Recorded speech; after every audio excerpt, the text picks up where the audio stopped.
biết thiêng linh cờ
เทียนช่วยในอิน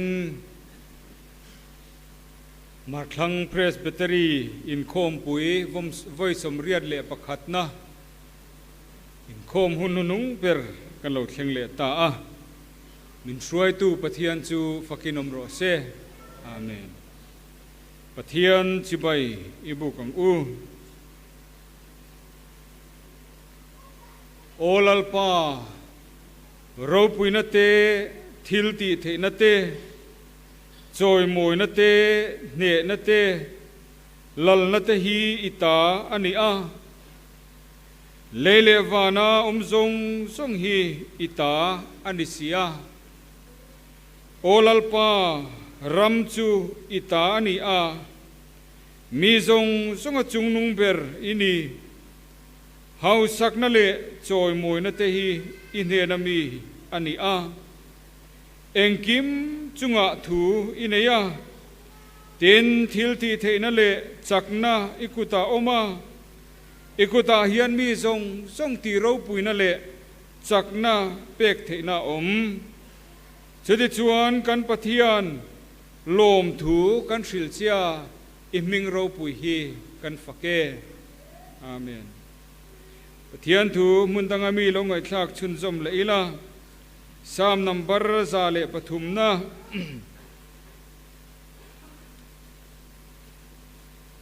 จางเรียตจังอินจางสมปนิจวินลัลปาจูไลนัดนาขัด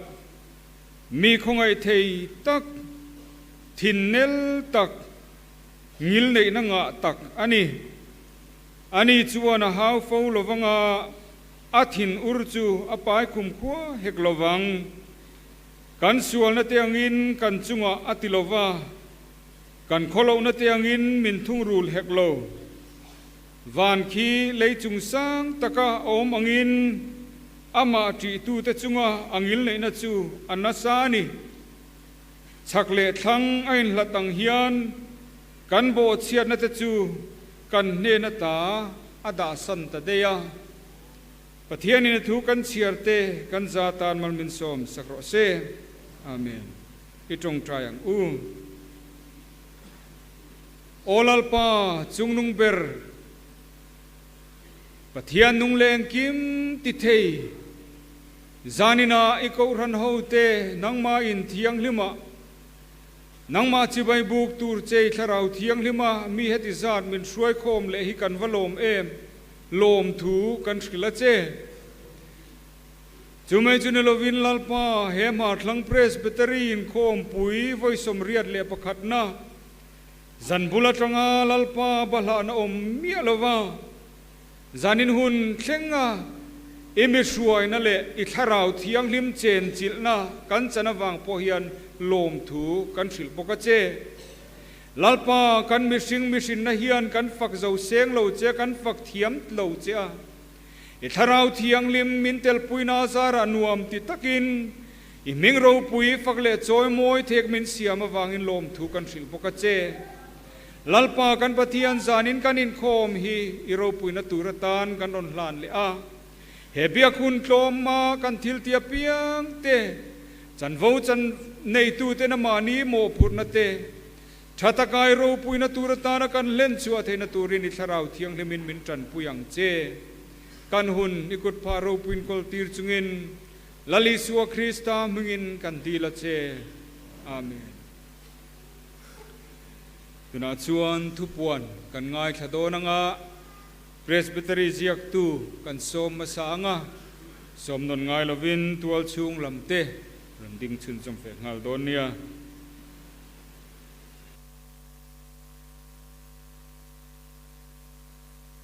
มาทางเพรสเบตรีนข้อมปุย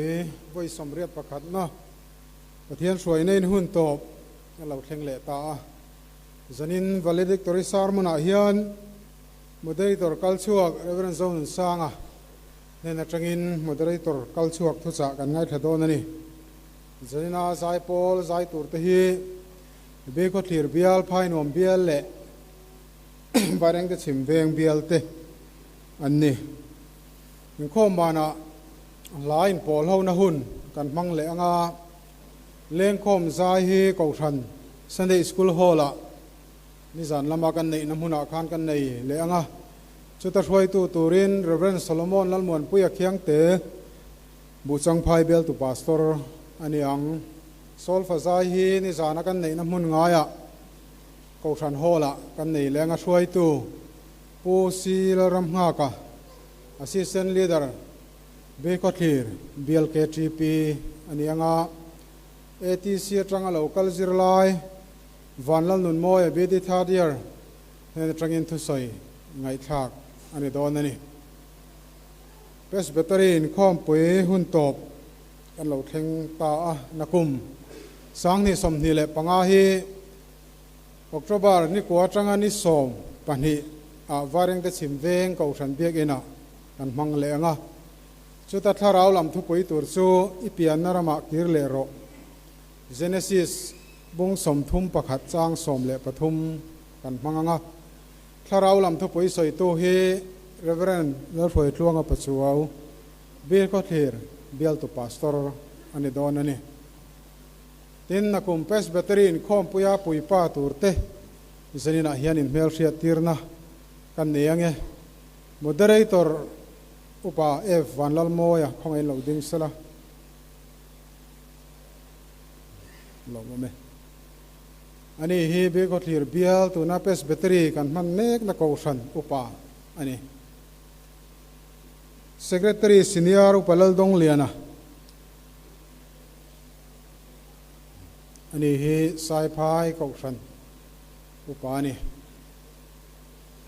secretary junior upa silal nun puya ani hi wareng te ko san upa ani treasurer upa siro ngenga lo mo me ni hi bu sang phai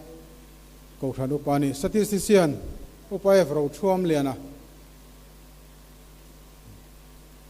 ani hi not chim luang ko than upa ni hei zanina kan moderator nu pui lo in khoma in mel hriat tir kan dua pi alarem moi alom me ni second moderator thiam no ani presbytery hian in mel hriat tirna rem chan dan zirin kan nei thin ani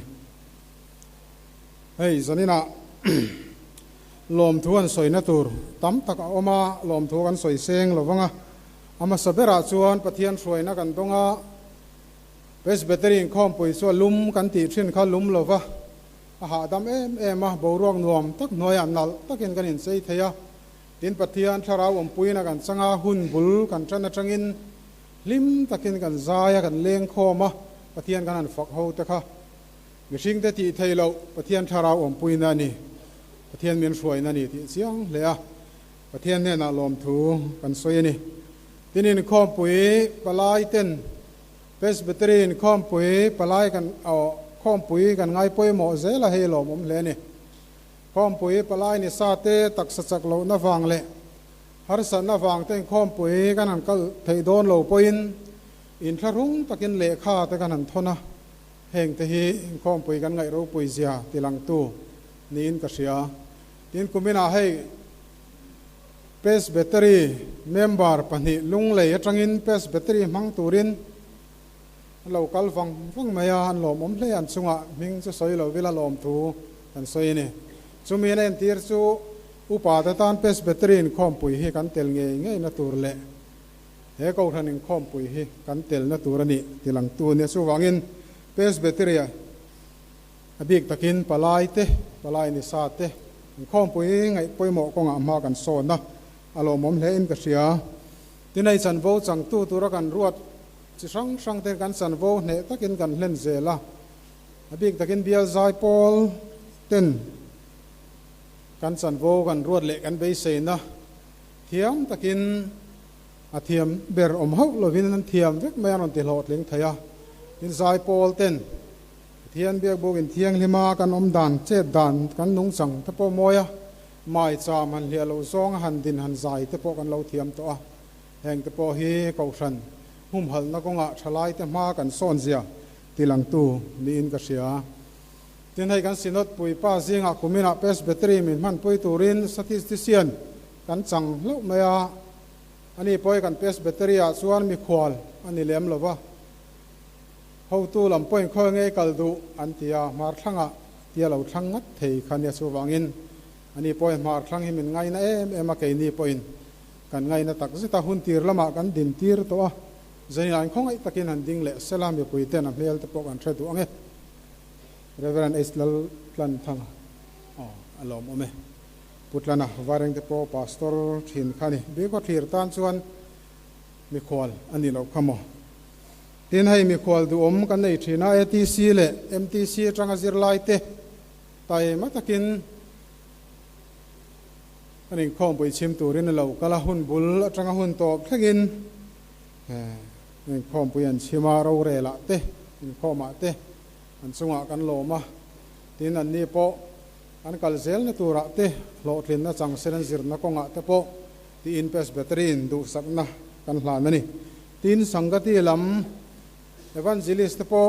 hun bul atangin an mel kan muwa min troyom na lom thu kan soi bukani thleng tu ko ran sunga lom thu soi sen lo le soi kim thei lo presbytery in kan ne ya kan soi kim don lo wa min don son na te kan ta na in sen so na te kong sang sanga min ngai to na te min du sak na song songa lom thu kan soya palai te kan lom em ani thleng tu chunga lom thu kan soi tak meu ani tinai kan pastor te chunga hian lom thu an soi thain ka ria kan pastor mar thlang presbytery kan pastor kan nei te hi pastora mithiam tak tak te thiam naril tak tak te nei an ni a ani te han presbytery chunga rong kan bol ho thei tur te hi kan loma tin min lama kumin na tang to in ro rel kong sang sanga min fin chua na sa an chunga kan lom hle kan pastor te hi mi big pastor naran ai thiam thiau an ni ti kha kan lo hriat poimo ome tin an ni hi kan hriat ang mi thiam an nia sa brama hian thon ta ela an thlen tu ka tangin thu soi ngal thei in buat sai mi lova thu soi ngal thei turang vek chi khan ni ma thlang presbytery pastor te hi tin chu chawani lova lam tual thleng phathei vek an ni om huna om le lo chi lam tual thleng thei chi vek an ni an ma ni hi chung te chon ro pui mi kan pastor te chunga hian lom thu kan soi tak meu ani tin lom thu kan soi seng lova zanina kan soi lo po lom thu kan soi ni tin hei presbytery ziak tu te an suwa kuma hian program tel me lo hian hoisen takin thu soi na hun kan in pe thina su tiang su kai po ka in pek ve lo tul ta hun toy te kan mang ve don ni hei presbytery ziak tu hi ka ti tu ra ka da ngai mi lo kho pui zo ko ran te ti tu ra ka lo da thin kha ani a tin katlin po hi ka ring lo ani achan chu keima ka in ena ka o te hi ti mai hin sia kan chen na mun te ka en china kan kho sak na te an chung kwa te kling lo ka in tia ka ti thei hi ka ring lo wa hun enga mo te chen ka ruat kan ni nu khan keima hi ka boya mai ro chu lan bo thei ni ka in shelawa thei to pin ka hriat thei le mi sing lama thei to pin ka in buat saya chulaya chon rong bol pui te du sak na te fin chua na te ka changa ka donga pathian suai na po ka dong thina ni tin ka chan vo le ka ni na tur te ka ho phur em thina october lo thlen hi chuan ka mu thei to ngai me ulo ani chu tiang khop chuan ka ho phur thin mai ro chu pathian in min chan puya helai muna ka lo din to hian ka zam to ngai lo wa ho phur hi ka nei to ngai lo ni mak ve te uni pathian chan pui nei ka dong na sa ni ani kong a hian chu wangin chu tiang khopa ka ti thei lo tur le ka chan tura ka lo da ngai lo zanina presbytery ziak tu chuak tur kan ni tamai he mak ka tia ka lung te poi chelek le gani chu wangin ka lom em ani pathian min chan puina te rong bol pui min fin chuana zong songa tele ko ran ho min chong trai puina song songa ti suale ti diglo tam tak kan yang chung te min threthiam chungin lom thu ka soi ani ka lom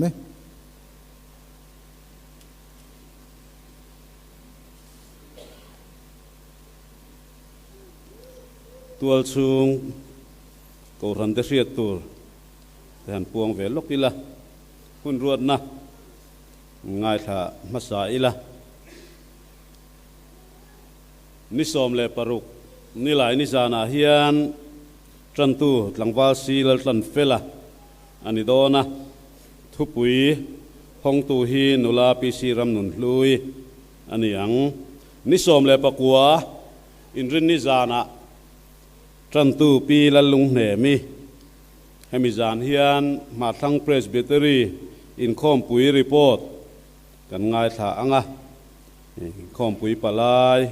ปูตีเราทศงันรีพอร์ตเปดอนันนี่นิสมนีปะเทียนนี้ซันเดย์สคูลจันตูปูลลเปลี่ยนทั้งะวาร์เตสันหุนข้อมาทุสิลตูปูเกไอทั้งะจานินคอมฮี NICC จงใจรัวโปรแกรมอันนี้ทีนวันนี้อาคารตัวสูงกว่ารันเต้นออกตรบาทสูงตานาตัวสูงรำทาร์ทอลอมกันลากคอมเตนี่เอ็นเฟลนี่เจียงสิงลีสังสรินี่กันหมู่อันนี้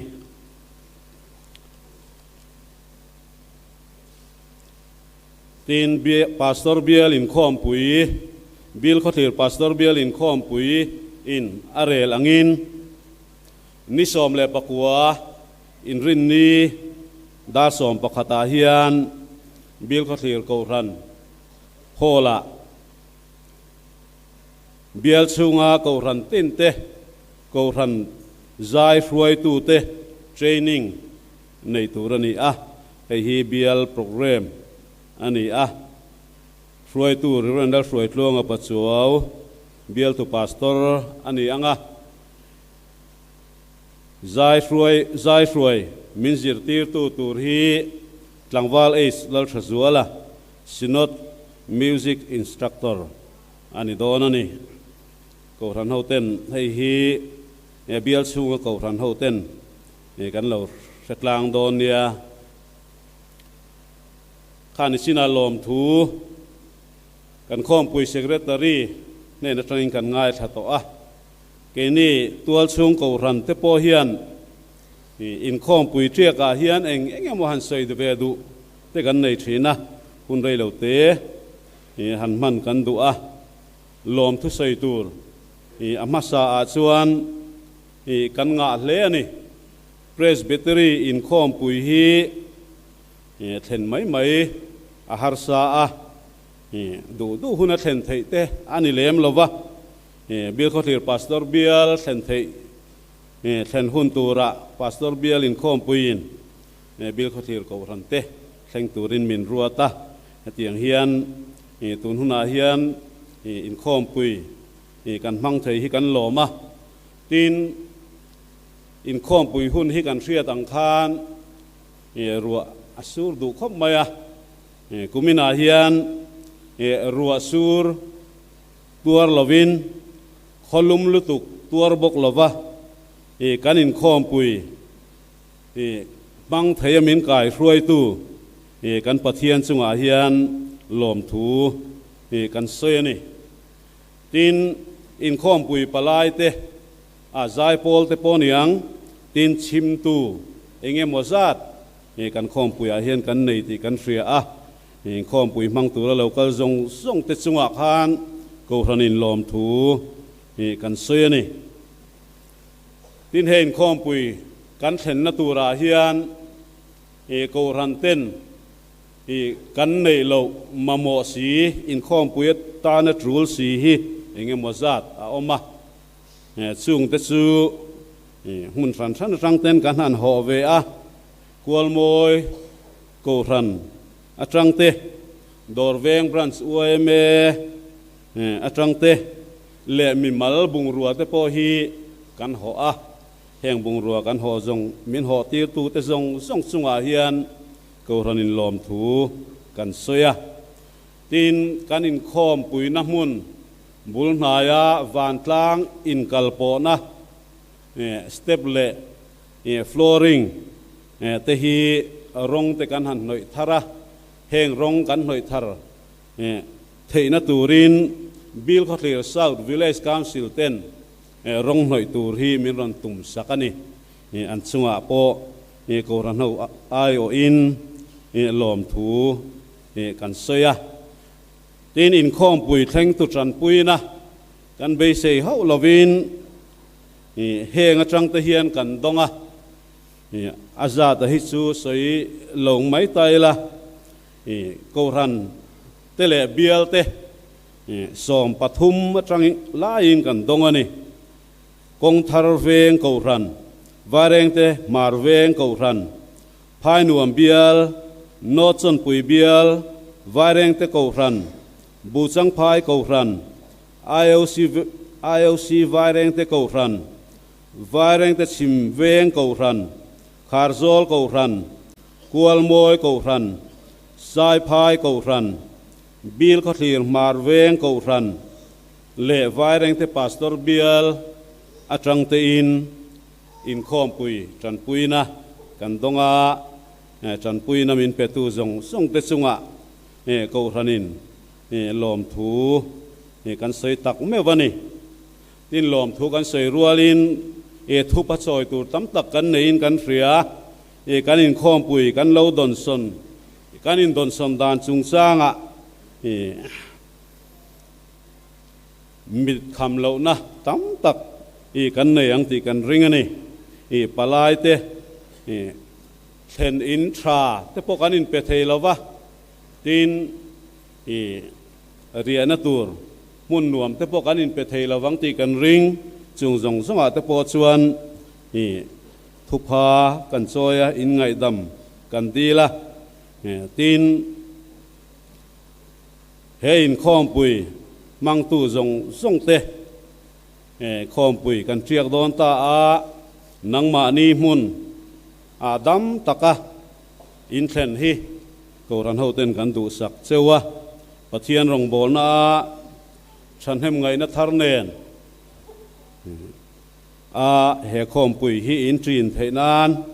Bill Kotler ko ran chuan du sak na kan hlan chewani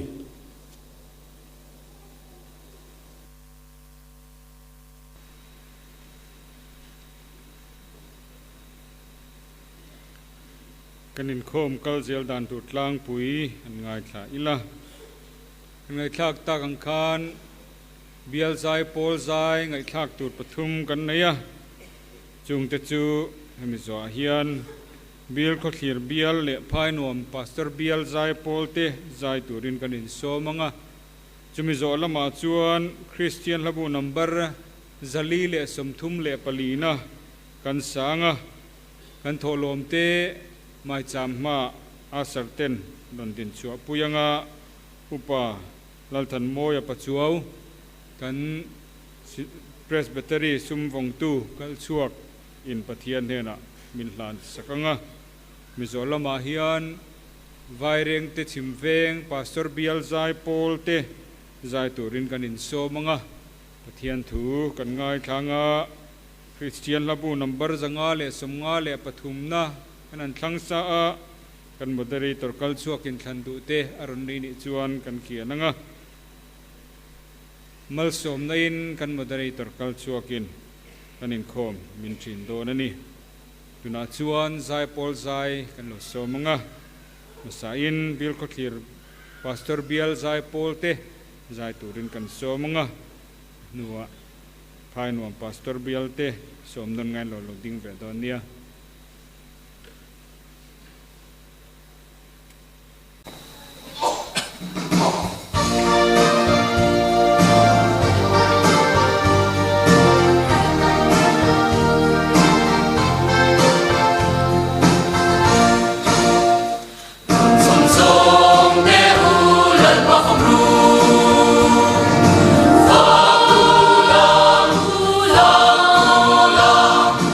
Rong song song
chan chin tha puan dan na turin iram lo zau theina turin mal som na tan kan don khovel sum lu te kan yang tok zaina ne ko than ho ten kan on la khom le ta e tho tu te zong te mal som nain vur la he sum le pa hilal pa kan pathian iram lo zau nge theina turatan zaina hian ko ro pe kan lal pai so Krista mingin kan hla ne amen. Amen.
an lâu thar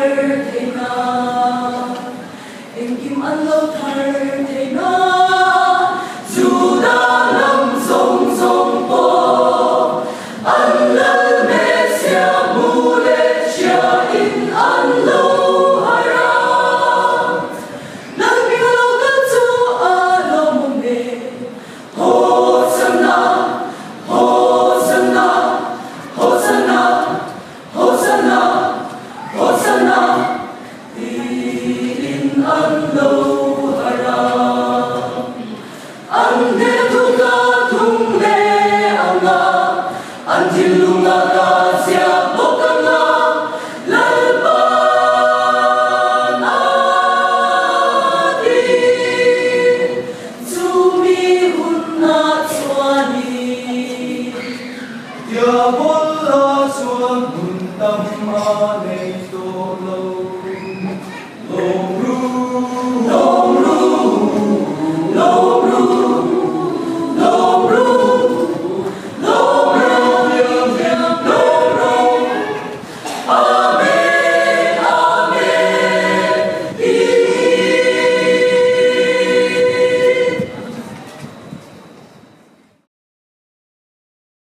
zanina hian kan thu pui ko ran le tu lai khovel tiania chulam chu kan hoi don ani pathian thu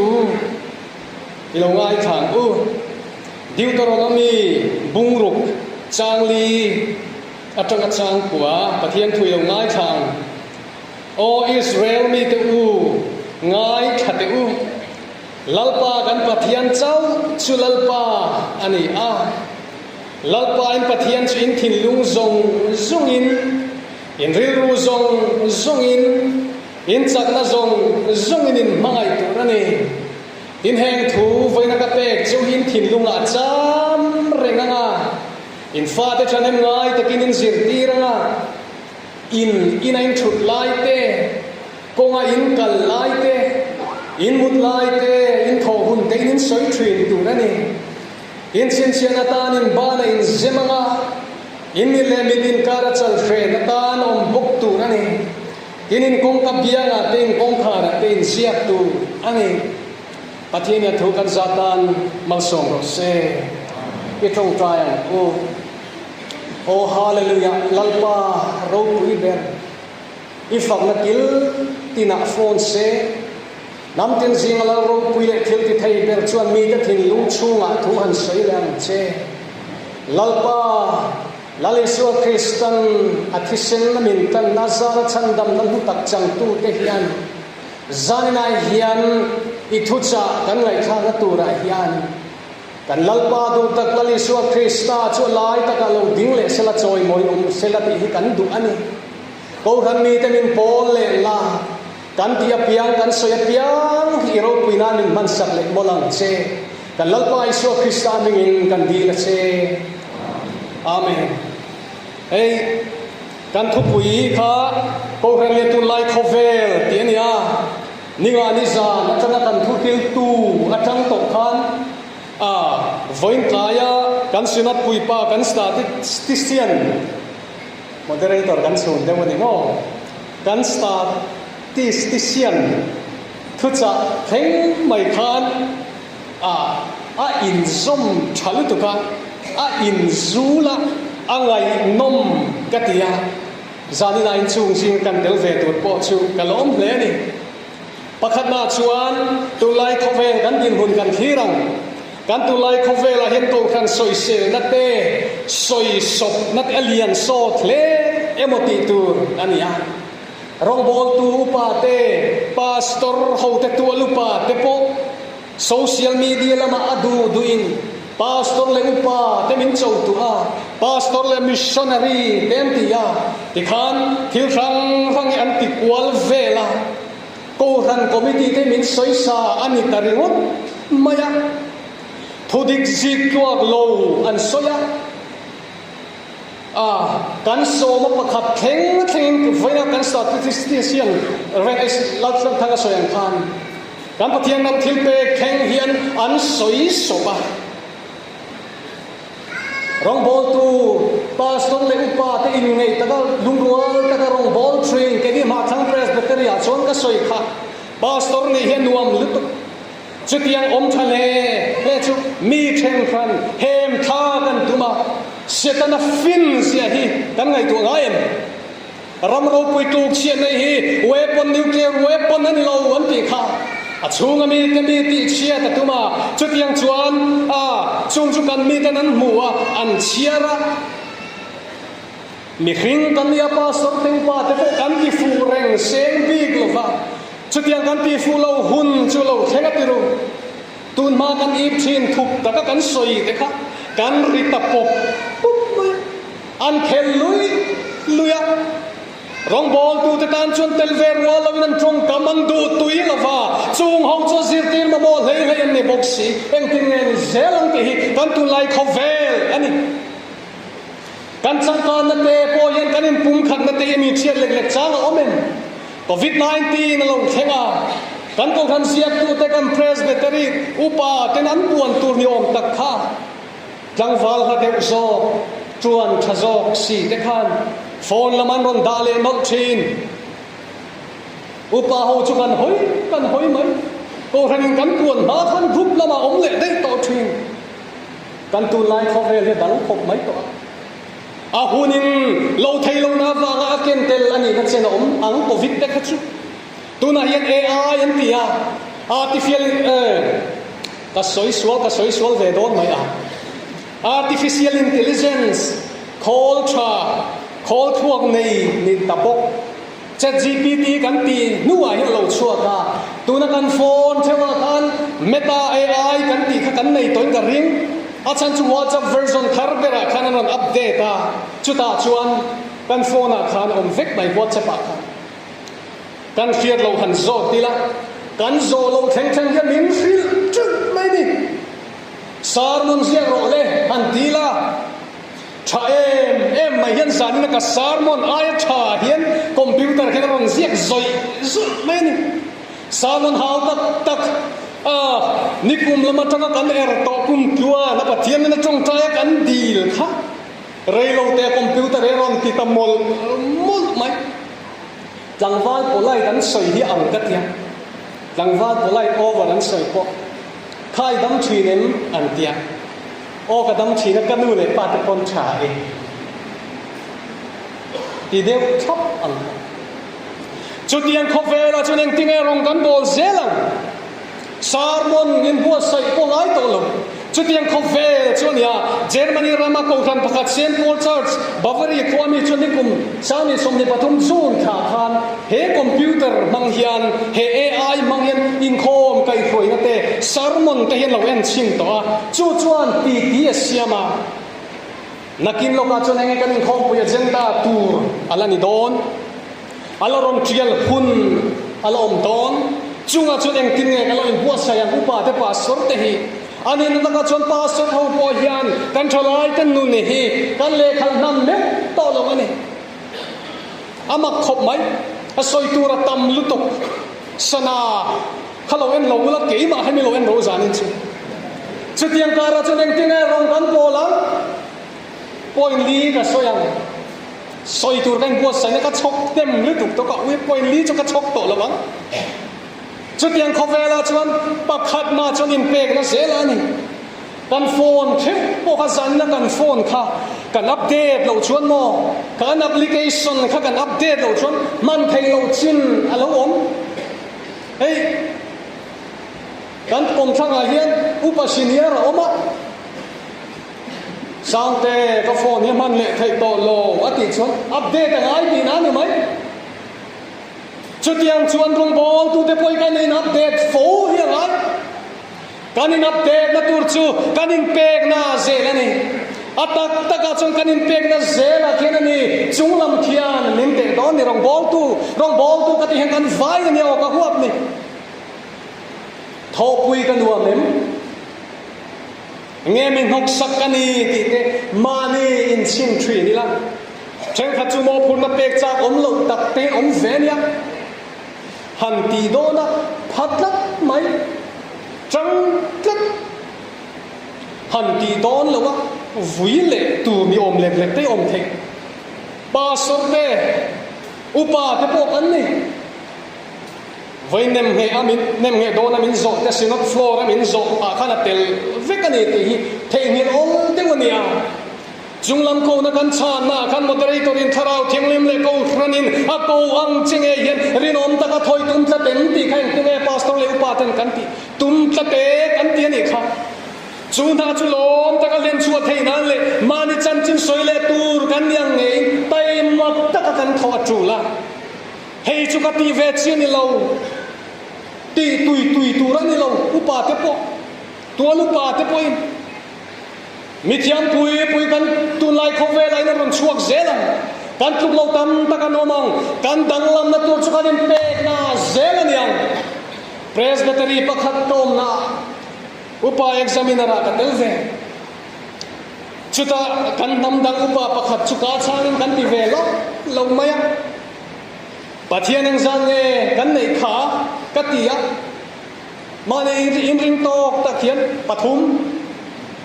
pale fa pale tharau thiang pin in sungai ta kan examiner ka ayan kultur ko han ho chun ngai tu om don mang ti mai tu khania ni ma selan ko khan mi ten ang tin ngem ti ani hi kan ko khan upa ta na kan du ta ka kan khan ani kan dam lo le chia kan to in ani hi kan lam masak pe ani am tu tlat ni an ko khan kul pui alo ni a ain pe em maya anuna khan kain hu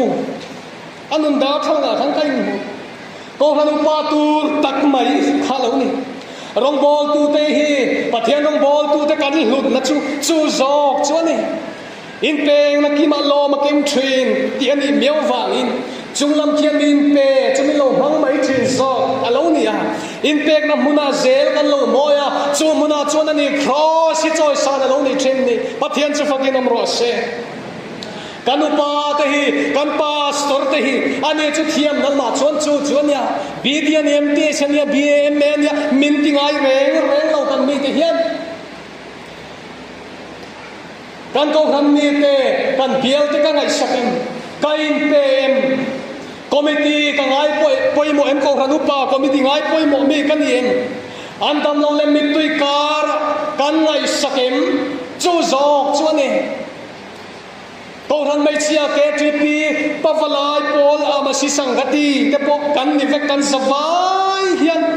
kan rong bol na hi kan in pe hot chuan a him ber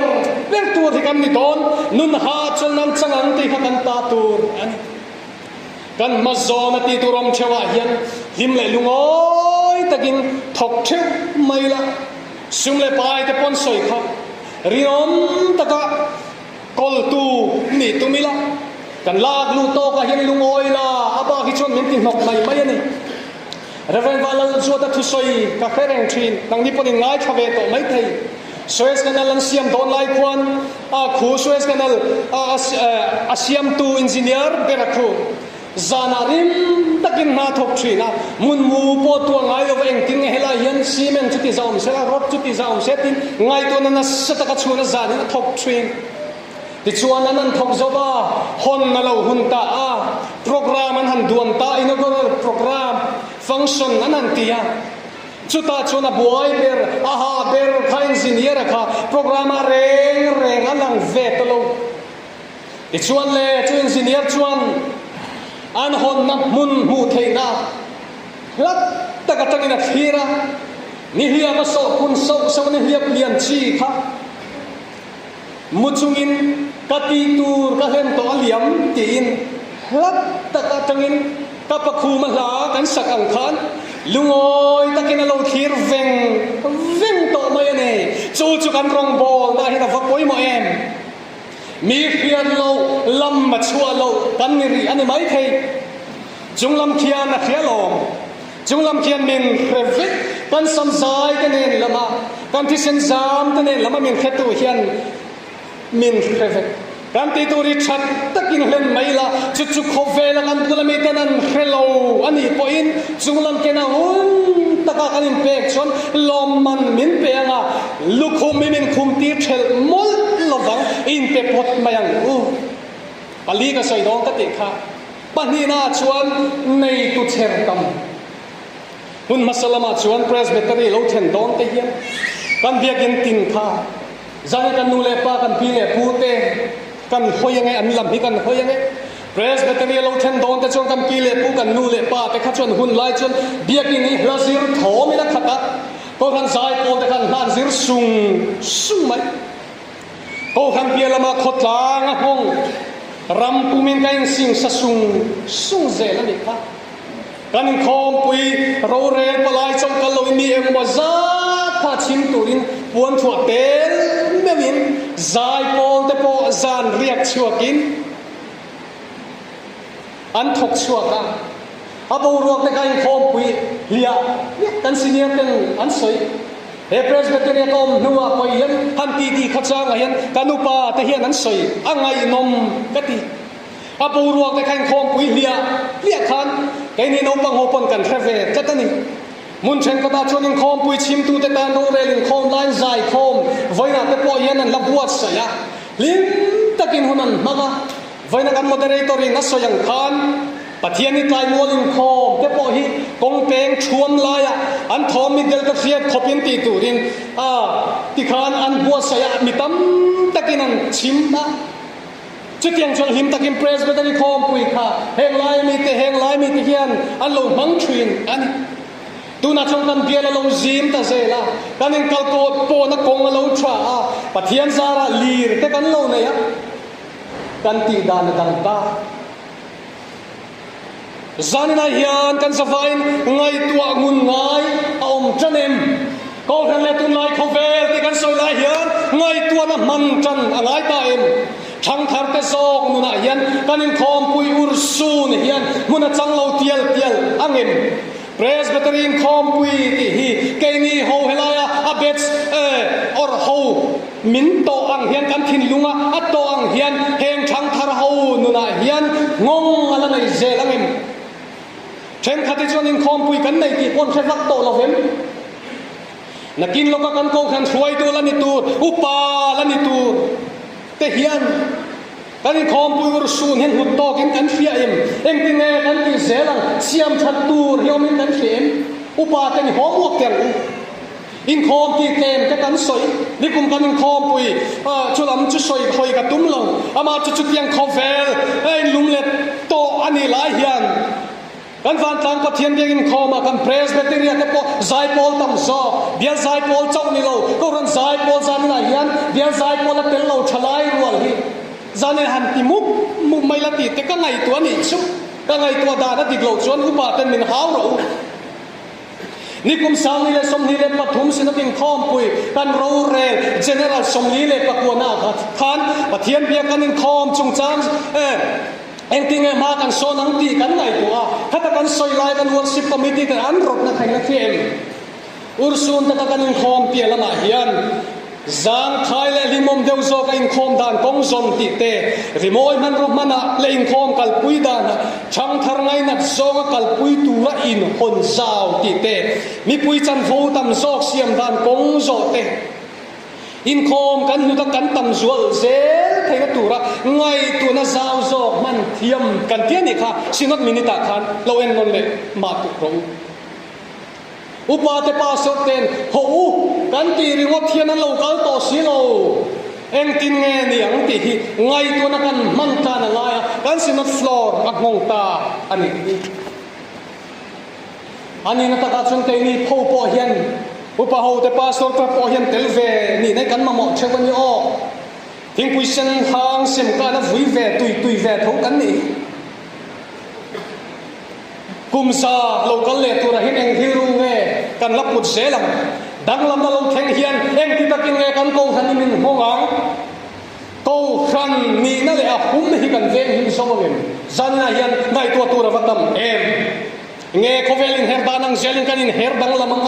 chutiang chong tanom don ti zona liam tak zanina hian moderator kalchok in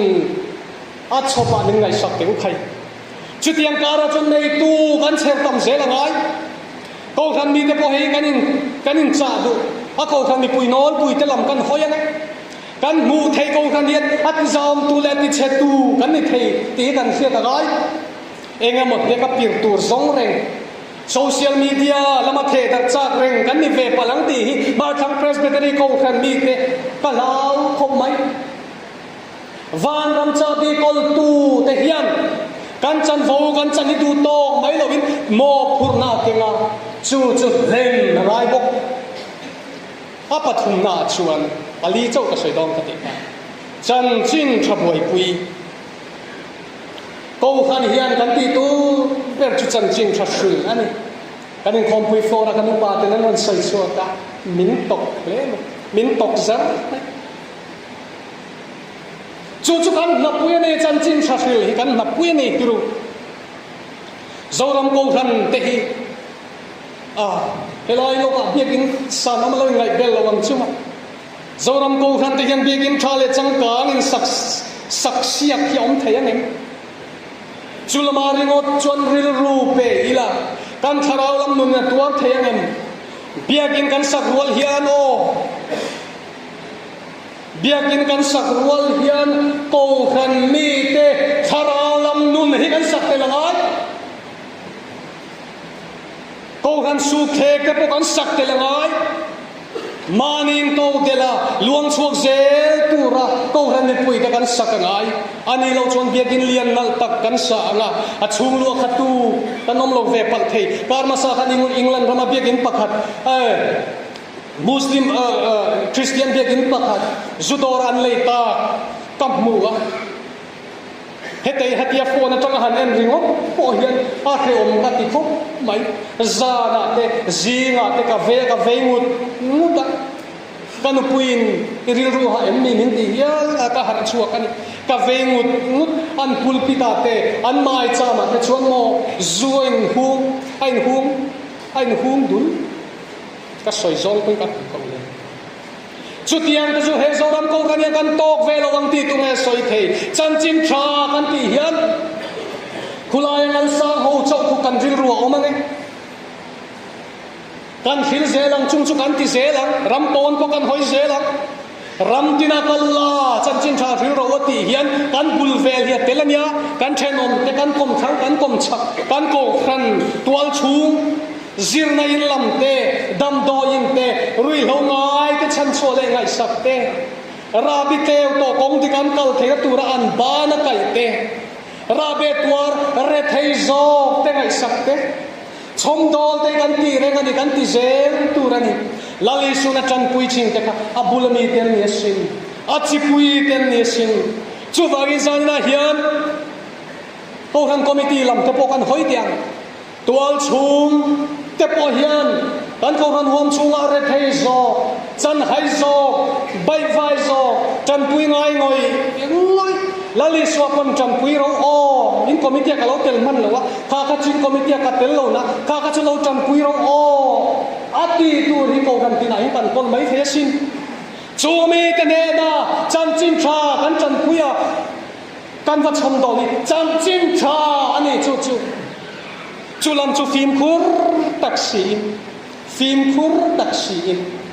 ibo zui zelang palina ato pera chuan Christian chung ko ti chat nu ho chen lo nui dem sakin ka Christian chung ko ti chat kan ko khan le tu lai khovel ti kan soi mek lai hian Deuteronomy book ruk chang ni chang ko khan ting he ti pha o Israel mi nu ngai thate u lalpa kan pathian chau chu lalpa ania lalpa kan pathian chu in thil lung zong in ril ru zong in chak na zong in mangai tu ren tin heng thu foi na ka pek chau hi in ril ru a cham renga angai nom ka ti a thu te omin ka khia in ril ru a cham renga in fa te thenem ngai takin in zir ti ranga in inain thut lai te kongain kal lai te in mut lai te in tho hun ten in soi thin tin chin chia na ta nin ba nen zenanga imin le min kara chal khe na ta nom bok tu rani kinin kong ka bianga te in kong khara tin ziak tu rani te he shema hi bizana pastor jesia na soe kha he shema hi va koi mo em kan ti to ko bang ti ka va la em Wales ram te po kan soi train adikang an tu chiat chan rang pang kan sun train sinatin khompui no wa po Wales ram chan chan chin chasiu ti te hak na lo theng thei na tu ra tong trai ro na ti te Wales rama chak zo ka rong bol dan kong zon ro na te kan lo ti to train kan presbytery moderator kal chuak ta kan pastor hui pastor zet zo na kha Wales rama thang khat lian emo zet zum ania ani kha an chan chin Wales ram chan chin ka zo trina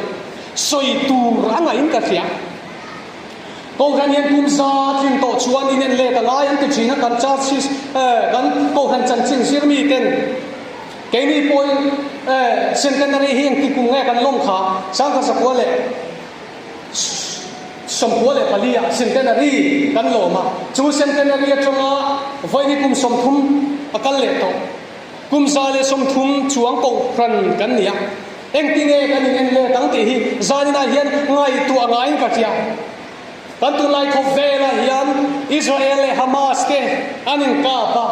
Iran na lo ta zet ve khang la nga helamian soi thui do ka cha khop mai han soi ha cha kom ve chumi chin chumi mai se la tiru tep mai em vani nge Israel ka man bol tu kan mo em vani nge Israel nam tlem takhi tun mata to arab ram ten an do ron lai ko an tran khong tlata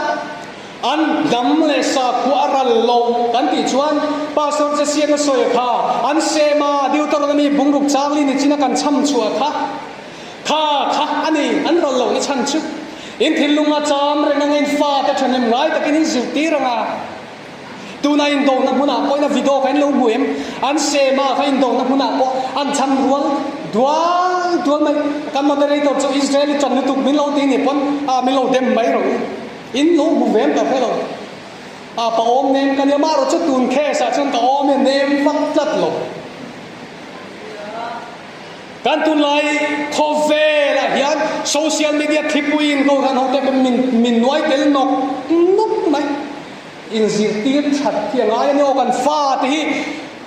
in fa te thane mai ta in zir tir ang atia ka Christian chung kwa hi fa poi mo em ko ran mai chen den Christian chung kwa ti tak sitin kan be fiam thu an tiang in se fir ho tiang dem manin soi theina lo ngai lo hila hey ate ber phai nuam khu in ron thirem zoram puma engeng ma lomman te kha an la thina kan ko kan mei che ho in pek na kanu pa tin pek na fa komin ka tia zanya yen ko kan mei che te hi upa ho te ko ran committee te ko ran mi pui hian ko ran mei che ti tu ra kan lo pa pek mai ang kan ti tu na ne kan thai to ka kan troi ma kan lak se la thula tu na kan fa ta kan zir ti lo chuan an than len na khofe le dang ta em mai san na hian o no bang khang song te po ha kan soi seng lo an than len nei adang lu tu kan thut lai te kan kal lai te kan mut lai te kan tho hun o li wang viau ni o om mang chat lo en tik lai poin kan soi mol tu ra ni pian pun chung chang te po hey china du dan ania ka war thina pian pun hi thu ko ai bo ka kai chu nasataka ngai tu na kan se na ngai chang chia tei poi ti lo tharang o kan presbytery pui pun na re khai lo muem kan stars te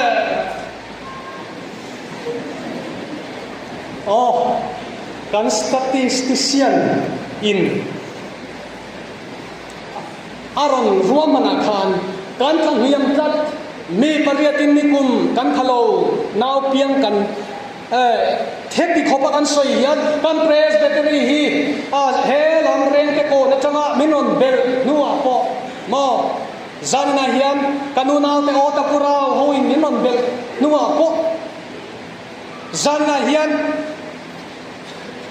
kan pu tlat lo hi enge chan ngai tua muna vangai em kumina sa somli paru chau kan piang kan zirti tharangaya nam dang chuan piang zoi ni o ka soi kan biala chu ka soi war thina an long hule ni puna poi love zani na in record thoin ka thia poi lova nam dang chuan piang mol mai bial nam chuan mi zali don ka baptisa hey khelaya kumli don ka oma mi somnga po kala baptist lat kan piana parsen reiso ain thau lutuk pastor kan piang le to bial ron fang le ro anti reng mai chu van chalai ke po kan cha ngai o chalai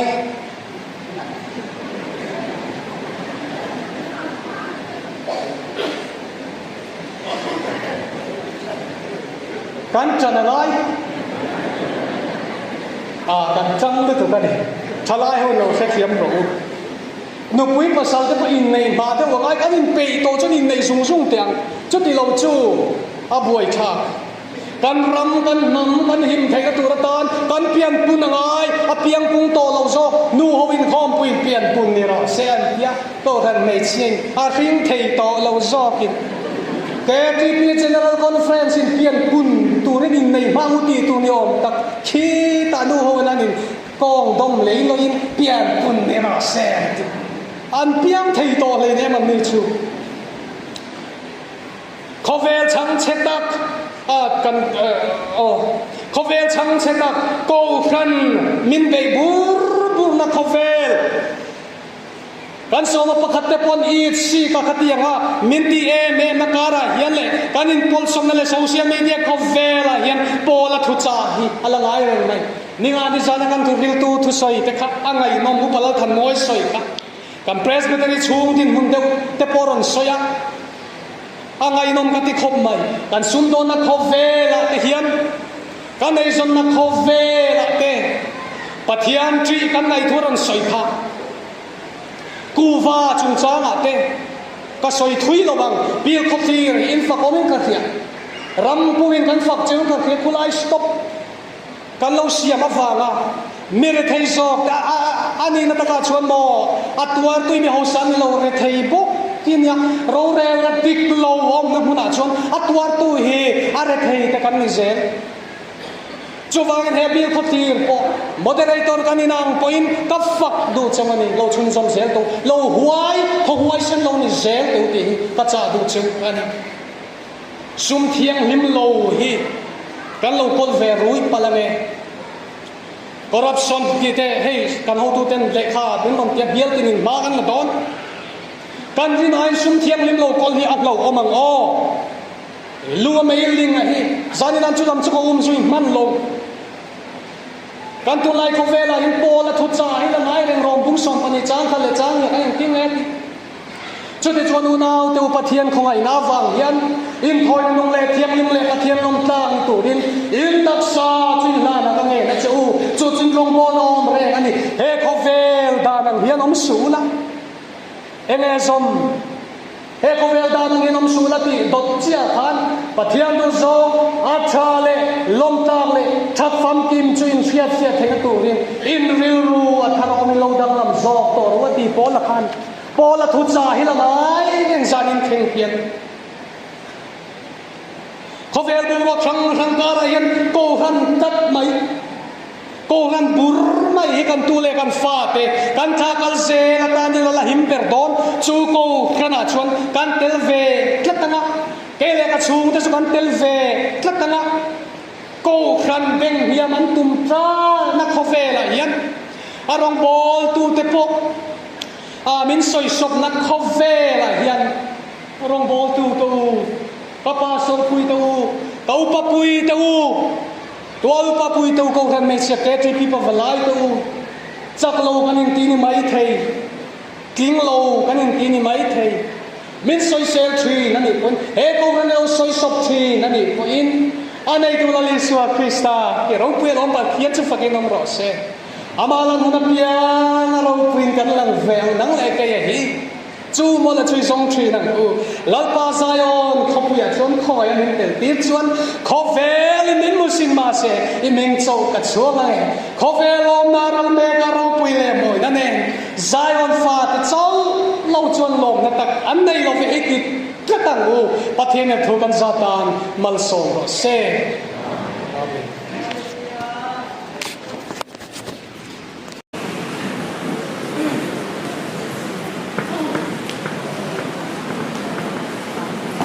Zanina konon halakom ka siang singhi zurle sonsai ani Athia thu koi mo tak mai ngai nam takin kan ngai thaya kan bani yani dere ka kalsuak kamsuak min suinate min cha te ka ai to chen sabila kan delu ka shoi tu hong suila kan ka shoi tu hong suila nghe kan sa pathian kan purnam kan seta kan Christian mo number sanale sumale patunna molpa kemal so na du kan kim chumala ma kan sa anga kan dere kan kalsuakin so main kan comment in donia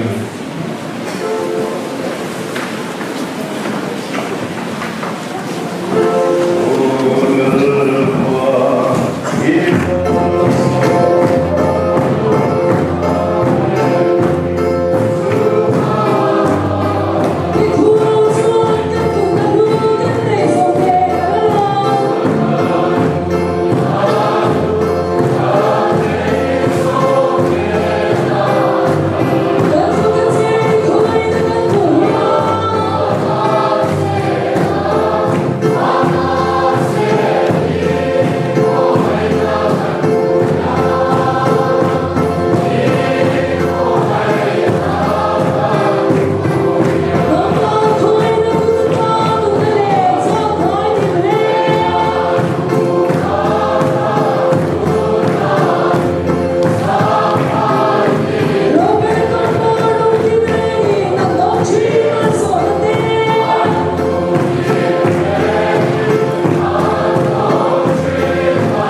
tua na thuk na kisin zang ni kisin ta ko so to an amin bolom so ma tiang so krista sa na ma ni akin ye thati ren ko ma chon ti fam ki cheu sila pa le fa pa le thara thiang nim ta thiang nim ki the man son na a kai ko na cheu chi an ta chu insan ne na le ko kan ko tu na chang ko na cheu se